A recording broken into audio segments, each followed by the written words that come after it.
Hey guys, it's Mitch. How's it going? So we're back. We're doing another Spawn comic. We're on number 3 of Todd's 4 guest written issues. So by the time this goes up, we'll have gone through the Alan Moore written issue and the Neil Gaiman written issue. And I'm sure I probably touched on a bit of the controversy going on there.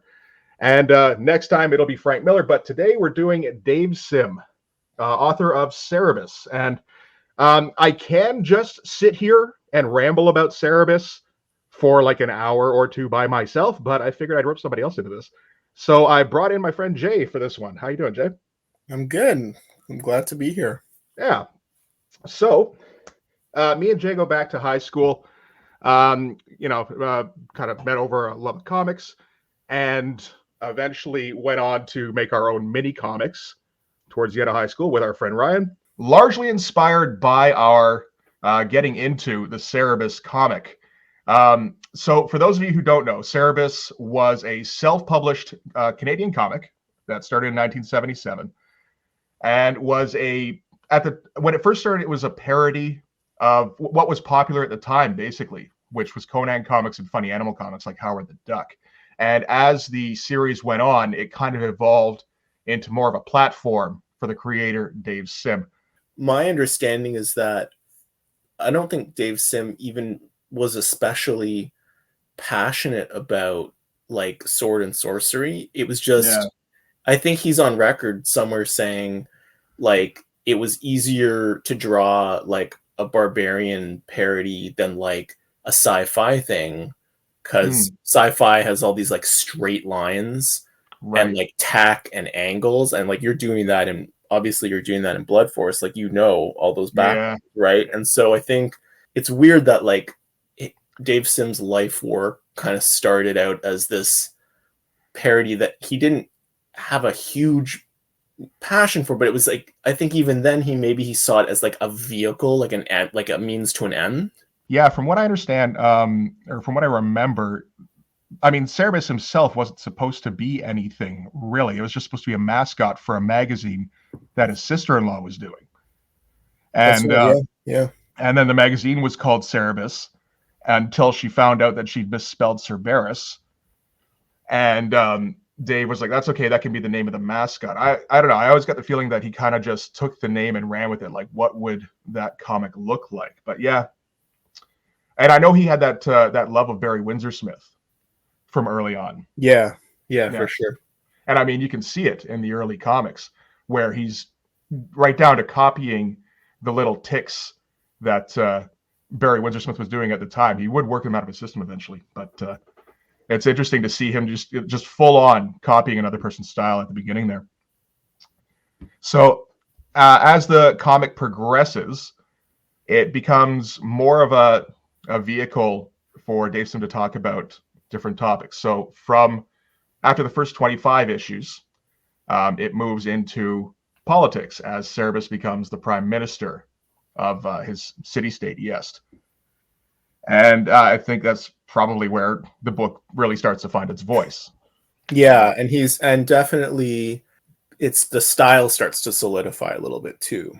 Yeah, very much so. And he really evolves quite a bit, even over those first 25. It's interesting. Like there's an interesting muddy period around like the 20s where he's playing a lot with light and shadow. And it just sort of he really kind of crystallizes around the beginning of high society. And then from there it would go into religion, as Cerebus would become the Pope. Probably the high point of the book, really, in terms of, I don't know, popularity. Yeah, for sure. Yeah. Everyone seems to love Church and State and Jacques' story the most. And, I think like the first half of the series up to 150 is pretty great. I agree. So after the halfway point, which was issue 150, because sometime during the early conception of the series, Dave decided that he wanted Cerebus to be a 300 issue long project that was done solely by one creator, that followed the character throughout his life and ended with that character's death. And halfway through it, it felt like it kind of stopped being so much about the story, and Dave himself started to work into the comic more. And yeah, it sort of became a pulpit for him to sort of what's the word? Pontificate. There's a good one, particularly in relation to Cerebus. Yeah, I think you can say the book gets sort of increasingly reactionary, yeah, and kind of like anti-feminist, and definitely, you know, as the kids would say, problematic, right? Like it is a book that has some ugly views as it progresses. Yeah, I mean, the anti-feminist views were there, bubbling under, kind of. Yeah, I think they first really kind of became apparent in Church and State, but it kind of turned into the point of the book. It felt like eventually. Yeah, and I think, you know, I think a lot of people. I think it was an enormously influential book in the 80s and early, maybe up to even the early 90s. Mm-hmm. You know, it inspired, I would say up to issue maybe like 185 or so. Yeah, exactly. and we could talk about what happens in 186, but you know, I think it inspired a lot of creators up to that point, but then really started to shed people after that. Yeah, well, in issue 186, Dave published a very long written piece that became kind of infamous, which was very anti-feminist and was fairly anti-woman, and basically from there, yeah, I think the circulation went downhill in a hurry as people started to distance themselves from him, and to the point where I don't even know, like a few years later, it really felt like a dude out in the wilderness somewhere just sending it out by himself for whoever wanted to read it, basically. Yeah, there was even, I think that notorious issue, 186, inspired, like, there was a whole issue of the Comics Journal that was like a response to that. Yeah, I believe there was. You know, so it was, I mean, it was a provocative book, but yeah, it definitely lost a lot of people. I think a few years back, I wrote a essay for the Walrus, this Canadian kind of sort of like news magazine, and it was on the anniversary of the 40th, the occasion of the 40th anniversary, and I remember reading up on a lot of the sort of latter day responses to the book, and you know, right. I think one of the there was a female blogger who kept reading it till the end, but said it was almost like being in an abusive relationship. And I guess this is someone who had been loyal to the book for decades, right? It felt like it turned on her, I guess. Yeah, and couldn't fully quit it. And Gerhard, the great background artist, who we haven't mentioned, but is really like so integral to it. I think he even said that by the end he wasn't reading it. Like, he was just, yeah, he didn't like it at all. He was just showing up for work and like doing these like his awesome backgrounds, but putting in his time. Yeah. Yeah. So it's a fascinating book in that it really has such a crazy trajectory, and he is and I mean, maybe where we we can, I guess, segue a bit into Spawn shortly, is that, but he really was a kind of indie star in the 80s and 90s, and he was seen as this great advocate for creator rights. And like, when we started reading it, you know, he would have these editorials, then his notes from the president, which I remember, like, you know, they would often tell you how to ink. Yeah, you know, he was. I remember once where it was just, it was like all about the printing process and about how to find a good printer. That sort of thing. It was amazing. And like, and then the back of there was this, I think it was called Spirits of Independence. There was like some tour. Yeah. In the early 90s, and he had like, he would have the like self-publishing advice at the front, and the back matter, there'd be like some excerpt from some other, you know, up and coming indie creator's book, And it was so inspiring at that point to be picking up this sort of weird black and white comic that was giving you like all this like information about like stuff to read and like how you go about things. Like, so for, you know, where we were just starting to like make our own sort of like little mini comics, as you say, it was like the perfect thing to be reading. Oh, absolutely. I think that was the intent, was to try and breed more self-publishers.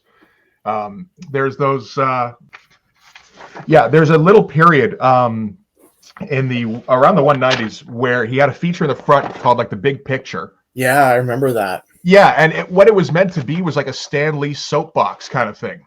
Oh, can I see the cover of that one? I think I have that one. That's 190.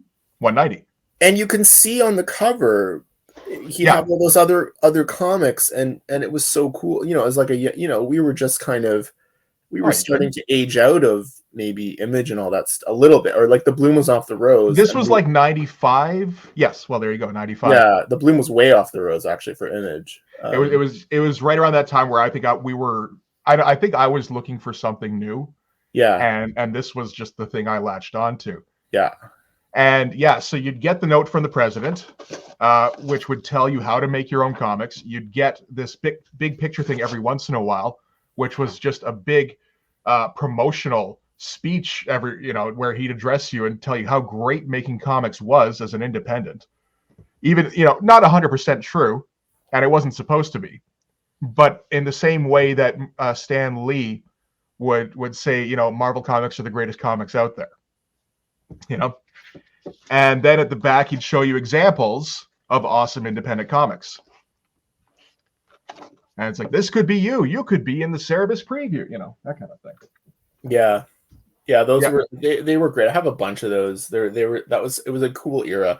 It was a weird era to start reading the book because there's so much had happened. It's a very The other thing to say about Cerebus, like it's like, so I even said this when I wrote about it, like it's impossible to describe, right? Like we've been going for a few minutes now, and it's just like it's impossible to describe, but like, I think in the very early days they were sort of like the Conan years, they were like one and done issues, but like by the time we got into it, it was like he snipped a segment of film and there was like no introductory context.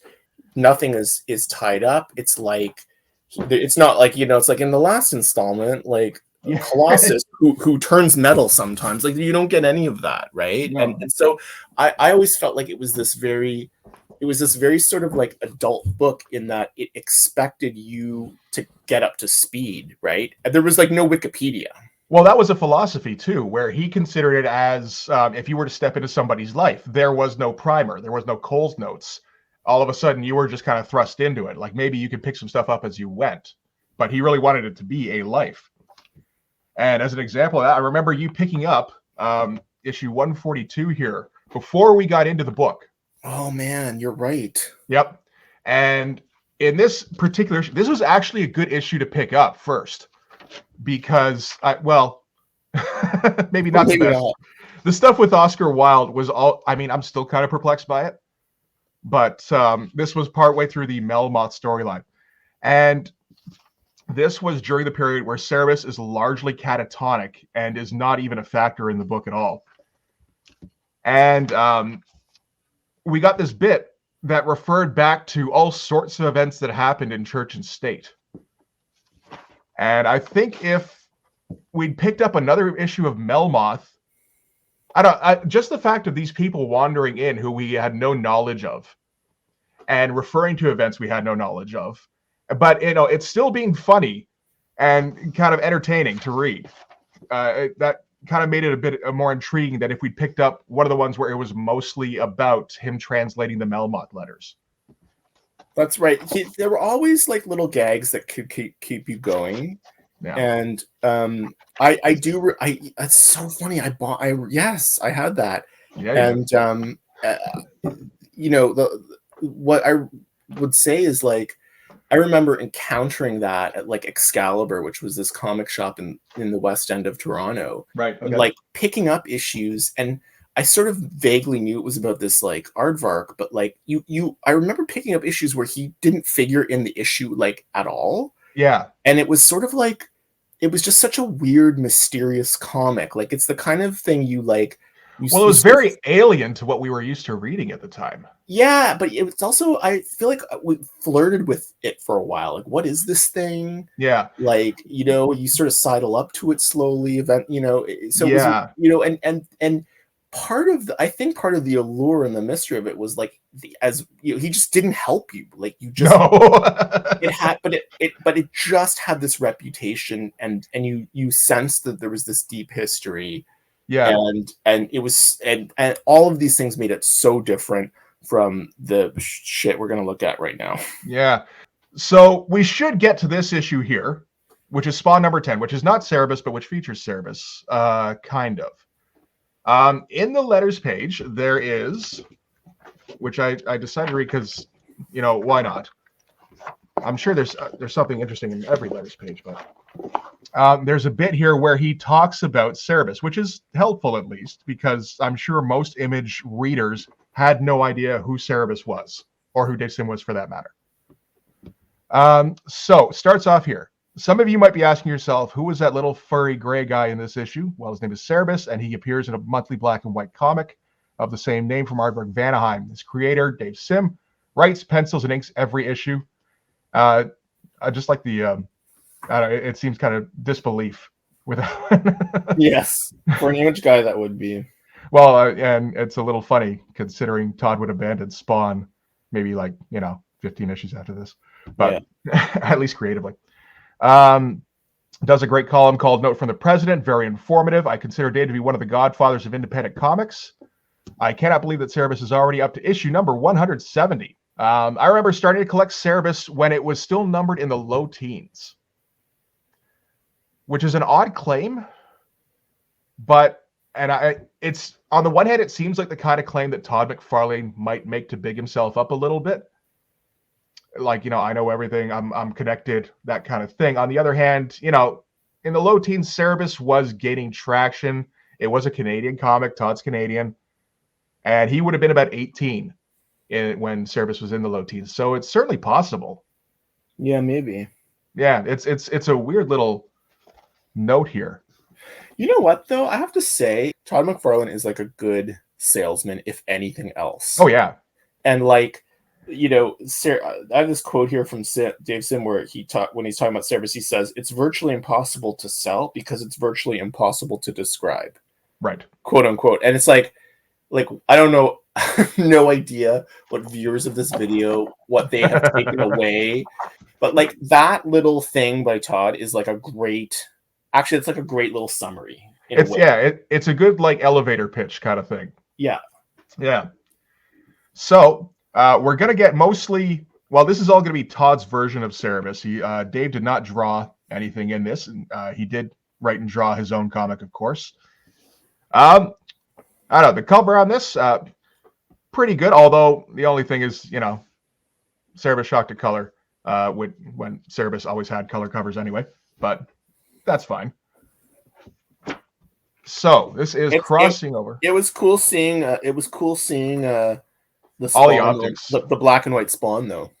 It is, and it's weird seeing like an Ollie Optics version of Cerebus. I will say that. Yeah, it's almost sacrilegious. Okay, so this is not going to be a story in the vein of what Alan Moore and Neil Gaiman have done before, where they take the Spawn character and they either put him in a situation or introduce new characters for him to interact with, that sort of thing. Dave Sim, I don't think, was particularly interested in that. So what he's going to do instead is he's going to extol the virtues of self-publishing through this new venture that Todd's doing. So, Dave Sim has his self-publishing platform. Todd has a much larger self-publishing platform. And Dave is going, there's probably a little bit of taking advantage of the situation. Like, the opportunity arose and Dave's like, I'm getting in on that. Yeah, I think so. I always thought a little bit of I always got the sense that some of the Image guys, they wanted a certain credibility. And this was like getting Dave Sim's blessing. Maybe. Could be. And I think maybe there's an aspect of Dave trying to solidify their independent spirit, perhaps. Yeah. Yeah. Where it's, just in case any of them are having any lapses. I think by this is October of 93, I think. May. Oh, my bad. May 93. I think by this point, given where their bank accounts were, they were probably pretty convinced they'd made the right move. But he's appealing more to their idealistic streak on this one, it feels like.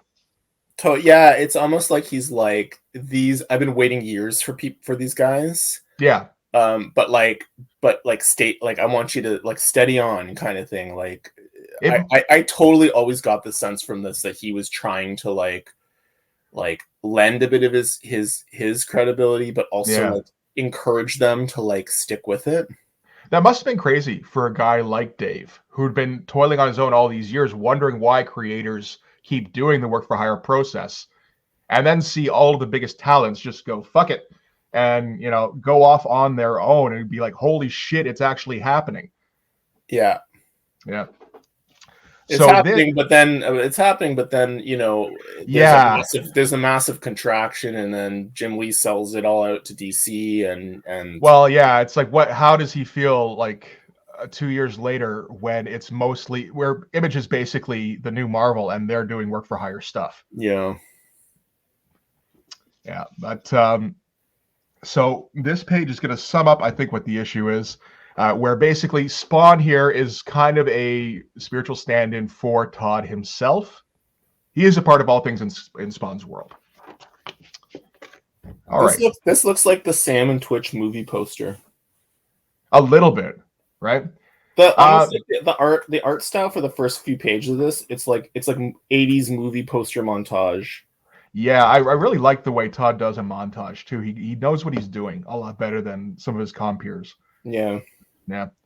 I don't know if you agree with me that he went a little harder on these than he was doing on the preceding Spawn issues. I feel like he kind of, just ramped up the effort on the issues that he wasn't writing. Like this page, I think you're right. I mean, he's being inspired to draw some different stuff at least. Yeah, this page in particular is pretty striking. This part up here is, fine, whatever, but like all of this is great stuff. Just the design element. The McFarlane always has that design part to his comics. So what we're going over here is going over sort of slowly walking you into the idea of Spawn as stand-in for Todd. So knowing every aspect of the world, knowing every inch of every alley, knowing all the supporting characters, and why Twitch is called Twitch, and what happens when Spawn digs down into the dirt of Al Williams' grave. Is it Williams? Al Simmons' grave. And he'll know what happened. I have to wonder how much of that Todd actually knew. I know.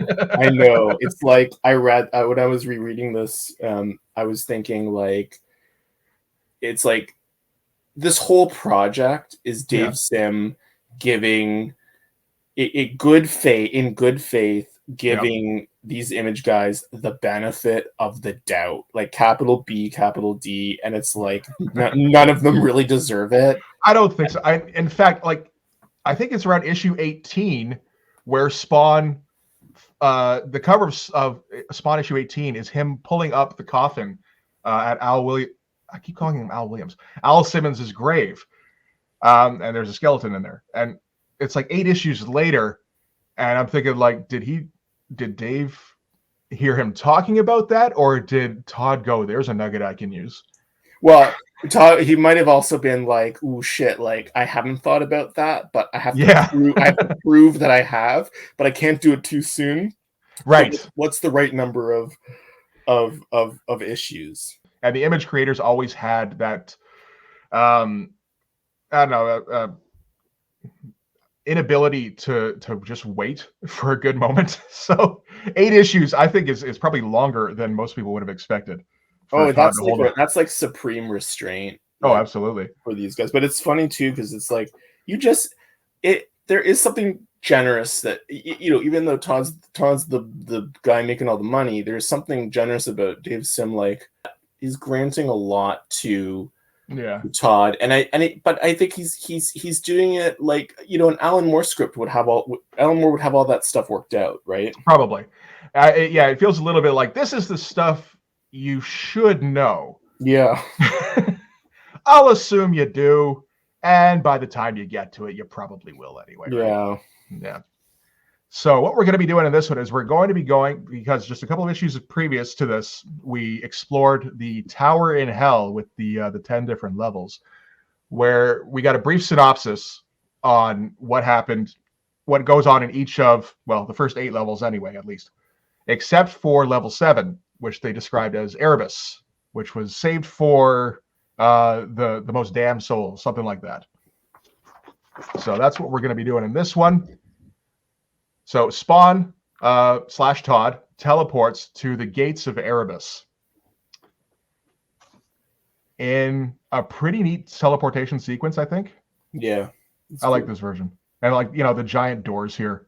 There's nice rendering here. I like the hands on the door. That's a good. Yeah. You feel the weight. Yeah, absolutely. And it turns out what's in Cerebus is, well, men in hoods with their hands tied behind their backs with flames. They're you know, lining up for eternal torment. And these aren't sinners in the traditional Spawn kind of sense. These are comic creators who have sold their creations. So that's the kind of damned souls that end up in Cerebus. We do finally get that explained. And here we get the big old splash. This is probably one of the more famous Spawn images, really, at this point. Because this is the creations that the creators sold to the companies. And they're all sort of locked up forever. And they're crying out for freedom. And they can't get it because they're in hell, you know. I love the Dr. Octopus. I like how that's you know, you get all manner of limb. Yep. It's actually quite clever. Like, the writing is quite clever. Like, Men of Steel. Yeah, Women of Tomorrow, kind of skating up to the edge of copyright infringement, totally. and not quite stepping over the line. No, but it's so clever, right? It's like Watchmen. Like, Watchmen are also just all these words cut both ways. Yeah, absolutely. And same with the hands that Todd decided to throw in here, in that most of them are pretty recognizable. So I'm pretty sure that's Cap, obviously Joker, Spider-Man, Thing, Juggernaut, Hulk, Batman. Like, you know, you don't have to look too hard to, oh, okay, I see what he's talking about here. Yeah. Yeah. And this is maybe the first example of where it gets really over the top with the idealism, with it crying out, "Injustice, help us! Injustice, save us! Injustice, please!" And also, I feel like the great letter, the Orzechowski or whatever lettering, does not. It clashes with the pose of Spawn. Like, he's just sort of standing there like a statue. Yeah. Whoa. And like glowering. Yeah. And like he should have his arms out, like flung out or something. Like, yeah, some sort of gesture to indicate that this is affecting him in some way, basically.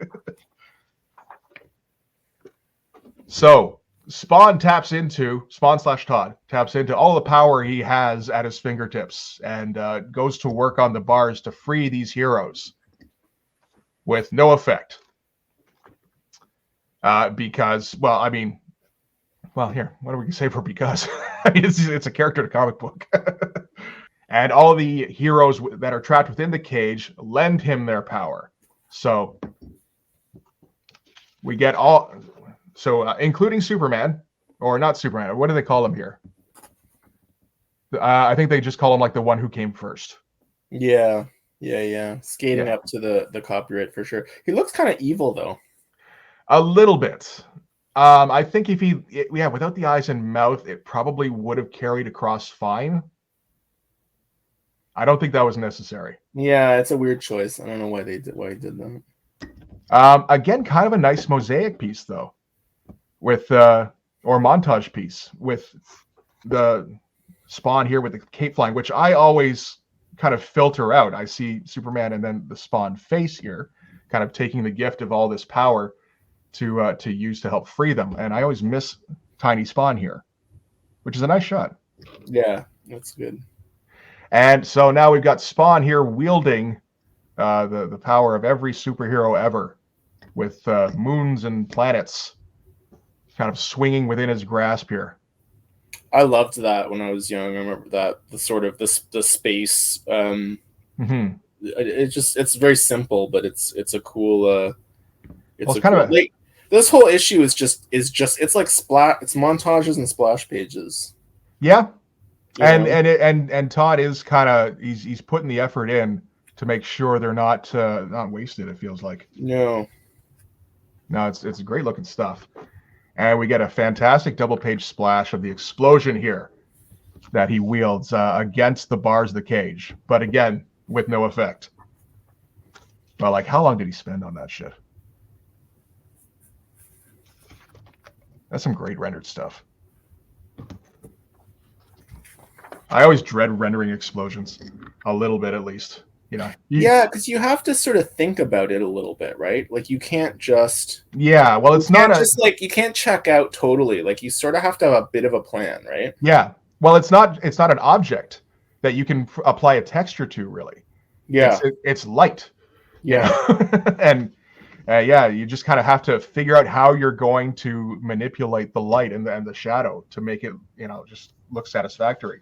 Well, and a certain amount of it is like negative space too, and you're sort of, and then you're kind of like, there's like explosions like that, and there's stuff like that in Akira where it's just like those big white kind of bombs, and so it's sort of like you have to think through like, the debris that's gonna like exist around the edge of it and like define it. Yeah. So, what do we say about this? It's just like Todd having fun. Like, I don't know. It's a great. Is it Todd or is it Dave? Do you think? Yeah, I don't know. Yeah, I mean both. I mean, like, I feel like Dave Sim is writing to Todd's strengths for like the first half of this comic. Yes. And just giving him so much space, and then it will be cool when it pivots to Cerebus. Like the structure, the whole form of the comic changes, right? It's going to go smaller panel. It does, yeah. But no, it's just it's cool stuff.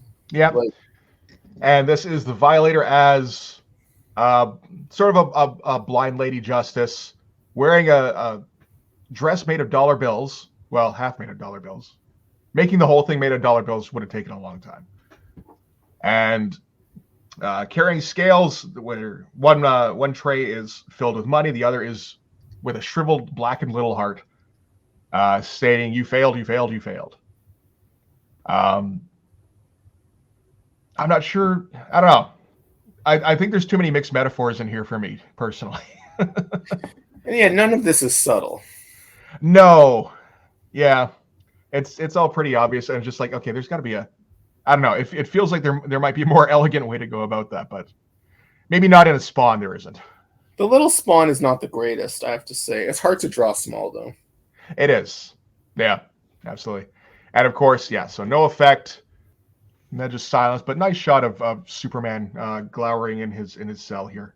Not glowering, just moping, really. Well, in Doomsday, right? The big. It was about that time.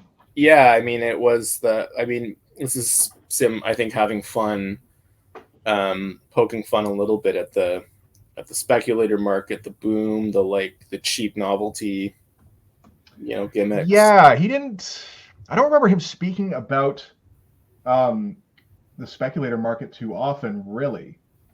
I think more the company's response to it with all of the the covers and the number ones and all the gimmick stuff. Yeah. But yeah, no, it is right around this time that Superman number 75 is coming out. So interesting time for that to happen. And so now we've got from Spawn as Todd, we get sort of invaded by Cerebus as Dave. Now we get Todd's version of Cerebus, which isn't bad, I think. Todd does cartoony stuff pretty well.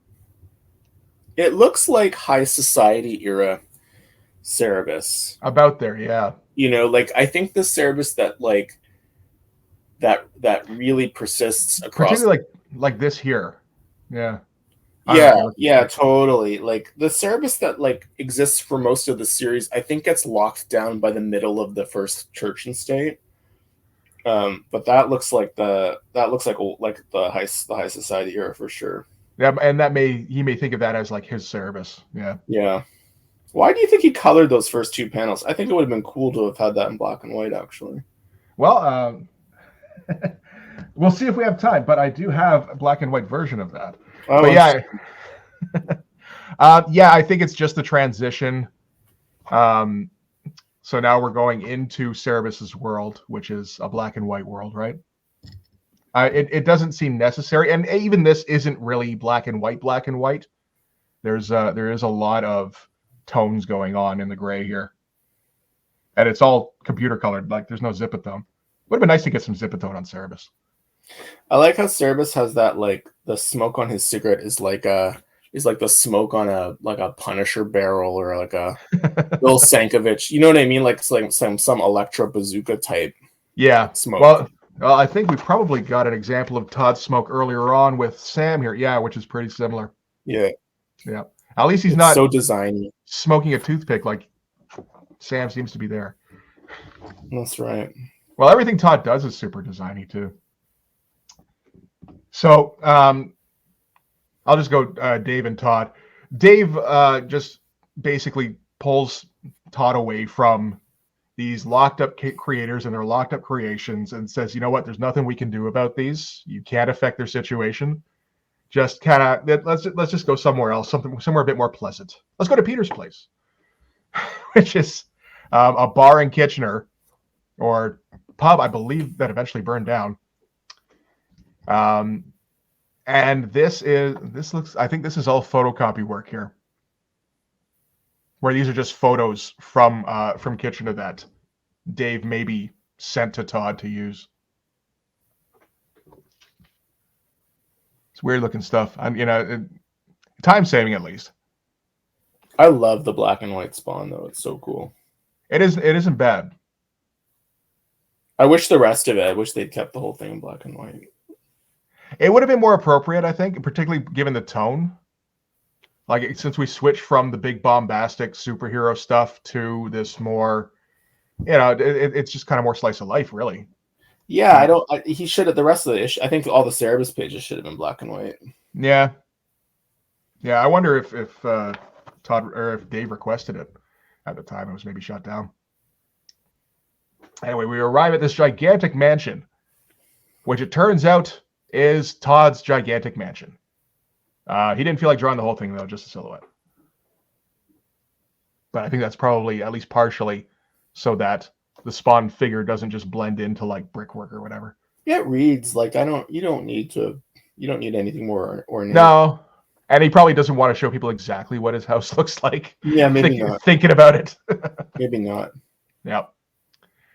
So we find out at least what the contents are: sunken living room, whole bunch of bedrooms, fireplace, grand piano, great view of Mount Hood. I'm not sure where Mount Hood is. I should have looked that up before. And about 1 million hockey cards. And yeah, that sounds like Todd's house. Yeah. Yep. Did you hear the thing about how he tried to start a card company before Image started? Yeah, you were saying, right? Yeah, I think I heard that on Cartoons Kayfabe, where he was gonna do like a card company of some kind, and just I think it was just hell to put together, and then probably Rob and Eric and Val were talking about their thing. It's like, oh yeah, I'll latch onto that instead. It's a little bit like there's this, I don't know if it's apocryphal or not, but there's this story that like George W. Bush wanted to like buy the Texas Rangers, or he wanted to be the general manager, and he quit, like, for whatever reason, like it didn't work out, and then he went into politics. And you kind of, I don't know if that's but you just kind of feel like maybe the world would be would be different if he that would have been, no kidding, man, because baseball was what he cared, was what he really loved. Yeah. So maybe I don't know. And I saw the W movie, but unfortunately I don't remember a damn thing about it. Oh well, we'll never know now. We might have had a different world if Todd had like become a tycoon of trading cards. I don't know that it would have been better for comics, to be honest. Yeah, maybe. Yeah.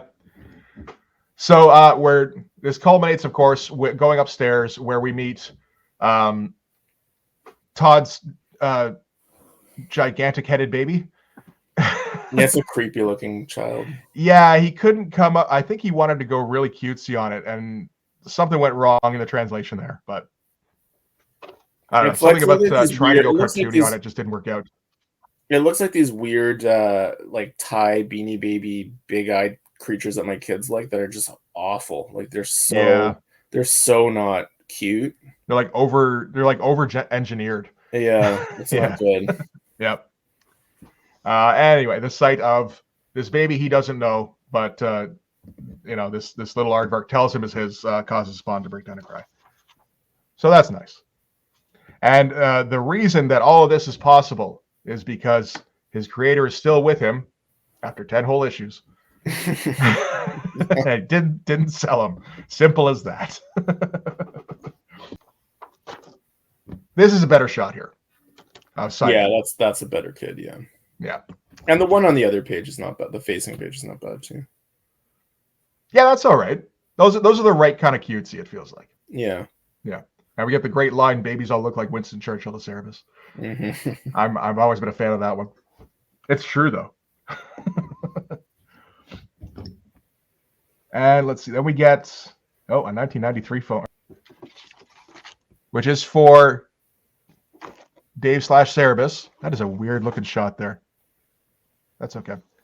And we kind of eavesdrop on a weird little conversation that Cerebus is having with somebody. I always thought this was weird. I don't know about you. Yeah, is Dave Sim a Leafs fan? He was at the time, at least. I think eventually he just gave up all TV whatsoever. But he definitely was at the time. Maybe this was during his bar. I think if Peter's Place is in here, this is during his propping up the bar phase of his life. Yeah. He had the bar years. I remember that. Yeah, Cerebus spent a lot of time there. It fed into Guys, right? The Guys storyline in Cerebus. Yeah, absolutely. Yeah, so just I don't know. It felt like he went out of his way to name drop the Leafs there, basically. Yeah, maybe. So let's see. Is Todd's wife, Spawn's wife, is about to come home, so Dave's gonna take off because he doesn't want to write that shit. I said teleports out of there, which lets Todd do a little bit of photocopying. That was nice of him. And Todd walks down the stairs saying, yeah, I had a bad dream, but it's best not to think about it. And we get the ending shot of Spawn is trademark and copyright Todd McFarlane. Cerebus is trademark and copyright Dave Sim forever. And you hear a little harps, playing in the background. The font on that forever is it's just so awful. It's so garish and so garish, yeah. Yeah, and just like trying so hard to find your fucking heartstrings. This would have been a great end to like the series, which is still going. I know after 30 years, it's nearing issue 350 now. Which is crazy. Yeah, which is just crazy. But I have to say, it's funny rereading this because I remember, he still owns the character. He has an empire. Very much so. He's very proud of still owning it. He's still owning it, all this stuff. But I felt like so betrayed when, and I was so naive, right, as a comic fan. Oh, sure. I think we all were. I felt so betrayed when he stopped drawing it. Yeah, I think around issue, I don't know, it was like the second Greg Capullo issue when it felt like he wasn't going to come back. He did for a little while, but then he completely opted out. I was just like, okay, I'm kind of done with this. Yeah, I don't like this new guy, and I figured this was going to be a Todd McFarlane book. Why am I even here? well, the thing is, like no one cared about any of these characters. Like, we cared about the artists. We followed them all to Image, and like, I just remember feeling I was so naive. I just thought, why wouldn't you want to draw like your comic forever? And I didn't even know then that these guys were making a fortune.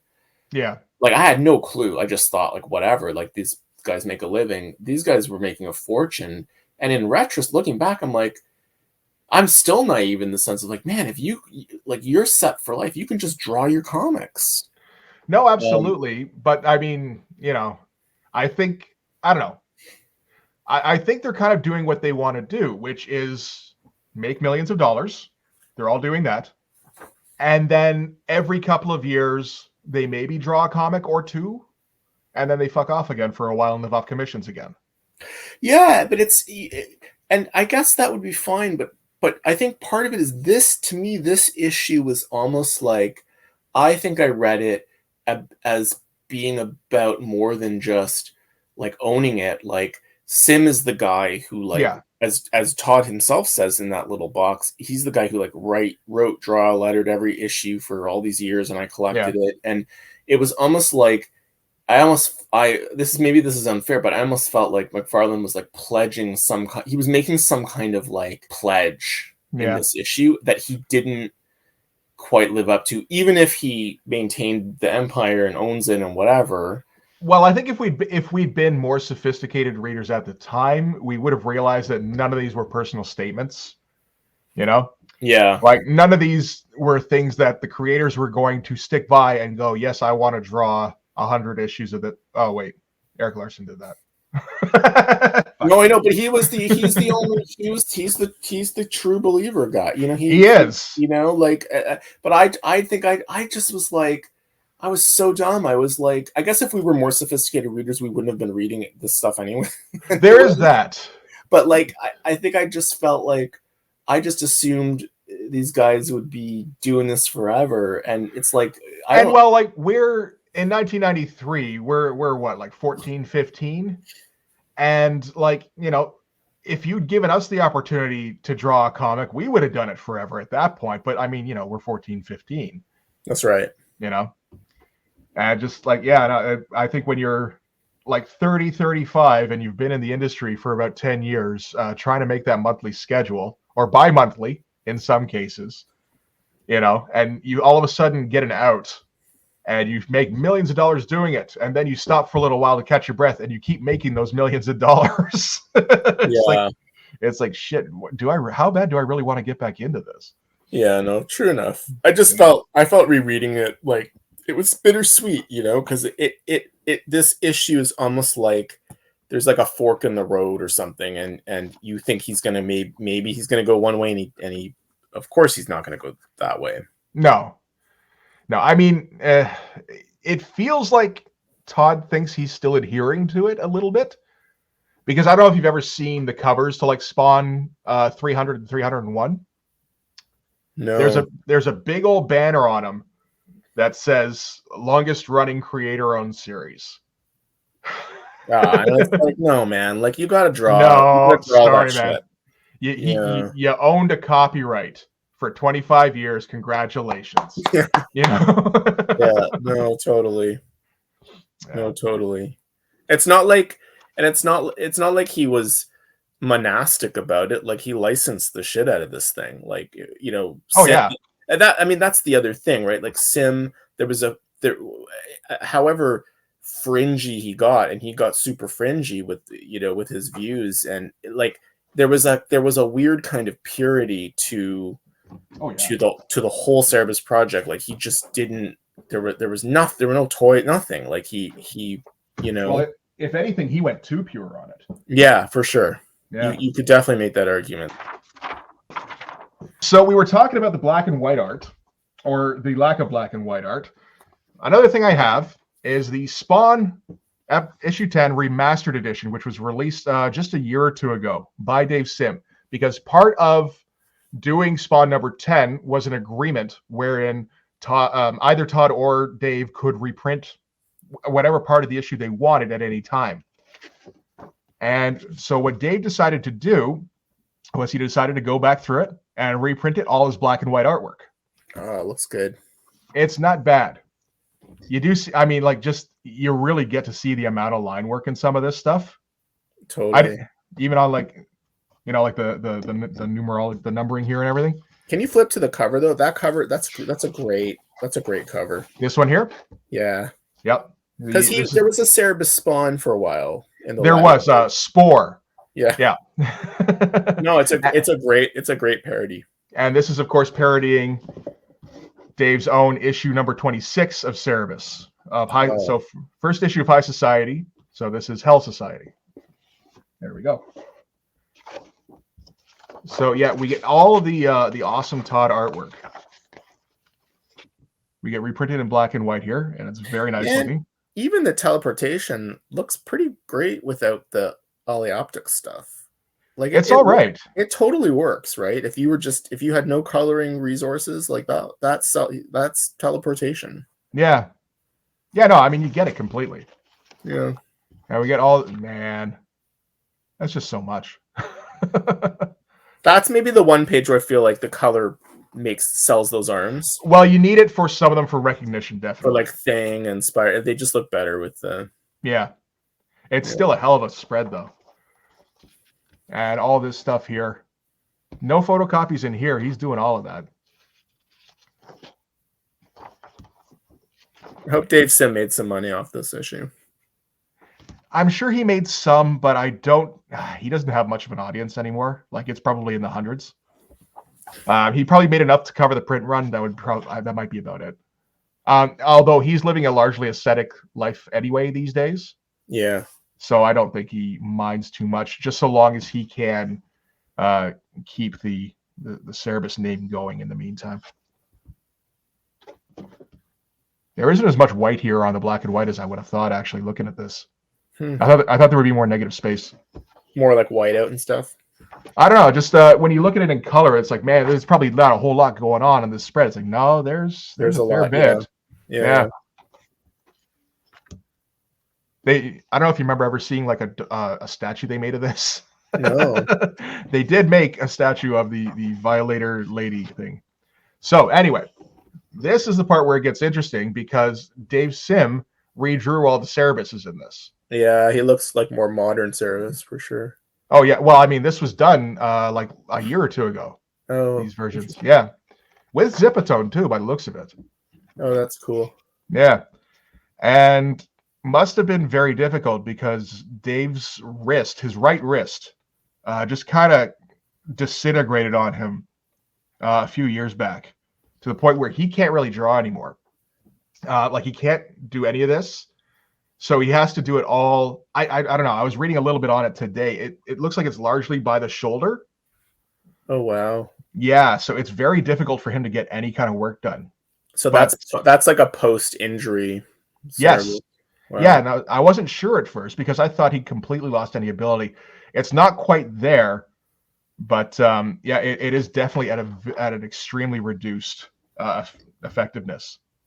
And he redrew this whole sequence here because he wanted this to be penciled in ink or pen and inked.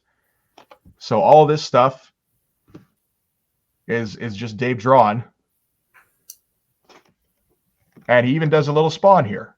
That looks great. It looks great. Yeah. No, it's neat stuff. I think it feels like he picked up a fair bit from Gerhard. Like, obviously you're not gonna figure out all the way Gerhard. But it does feel like he picked up a little bit here and there. You see that in the Strange Death of Alex Raymond, his kind of big thing after. Yeah. That he does a lot of backgrounds, and they look like Gerhard backgrounds sometimes. Yeah, absolutely. And at the end of the Cerebus run, Gerhard was producing pages at an extremely delayed rate, like where he couldn't keep up anymore. I think just because he was done with the book, and a lot of those backgrounds are actually done by Dave, and they look pretty good. So all this stuff black and white. I like the Cerebus. I still kind of think of this as real Cerebus, really. Like flight era Cerebus. Yeah. Yeah. That's the Todd teleport. Interesting. He appropriated that. Where is that? Right here. Yeah. Or you know what? Dave does do copies very well. He might have just copied them. Interesting. So neat little crossing over front page here, front piece. I like that quite a bit, actually. This is all hatched. Wow. There's no smudging in there. And we get a bunch of story notes, which I was kind of excited about, but it turns out it's just dialogue. So basically, what ended up in the book, only not as good. It's interesting to look through, but it is just kind of, okay, well, this is stuff that wasn't good enough to be in the issue. So, and then we get the full black and white cover from the proper issue 10 here. That does look pretty nice. We get Dave's updated version. I don't know. I don't know what's going on there. We get Dave's version of that. Well, it's a variant cover version of that double page spread here. But without the near copyright. Or he's much more careful about it anyway. I think we've got some Wolverine claw sheaths here, but he's got them very cut off. Yeah. So